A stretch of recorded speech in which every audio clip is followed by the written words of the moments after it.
നബിവാക്യം. 4 ലക്ഷണങ്ങൾ ഒരാളിലുണ്ടായാൽ അവൻ കപടനാണ്, അഥവാ യഥാർത്ഥ ദൈവവിശ്വാസിയല്ല.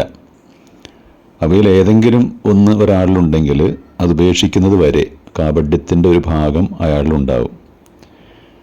വിശ്വസിച്ചാൽ വഞ്ചിക്കുക, സംസാരിച്ചാൽ കളവ് പറയുക, വാഗ്ദത്തം ചെയ്താൽ ലംഘിക്കുക, പിണങ്ങിയാൽ അസഭ്യം പറയുക എന്നതാണവ. ഒരു യഥാർത്ഥ ദൈവവിശ്വാസിയിൽ ഉണ്ടാകാൻ പാടില്ലാത്ത 4 ദുസ്വഭാവങ്ങളെക്കുറിച്ചാണ് ഈ നബിവാക്യത്തിൽ പരാമർശിച്ചത്. അതിലൊന്ന്, വിശ്വസിച്ചാൽ ചതിക്കുക. ഒരാളെ എന്തെങ്കിലും വിശ്വസിച്ചേൽപ്പിച്ചാൽ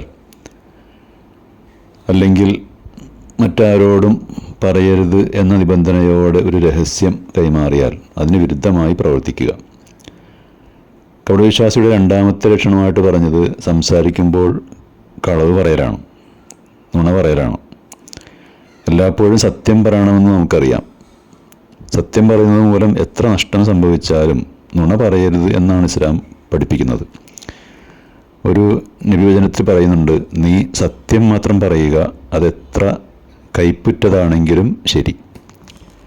തമാശക്ക് പോലും കളവ് പറയാൻ പാടില്ല. എന്നാൽ നാവെടുത്താൽ കളവ് മാത്രം പറയുന്ന ചിലരുണ്ട്. അവരുടെ ഹൃദയത്തിൽ ദൈവത്തെക്കുറിച്ച് അശേഷം ഭയമുണ്ടാകുകയില്ല.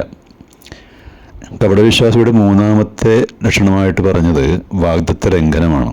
മനുഷ്യർ പരസ്പരം പല കരാറുകളിലും വാഗ്ദാനങ്ങളിലൊക്കെ ഏർപ്പെടാറുണ്ട്.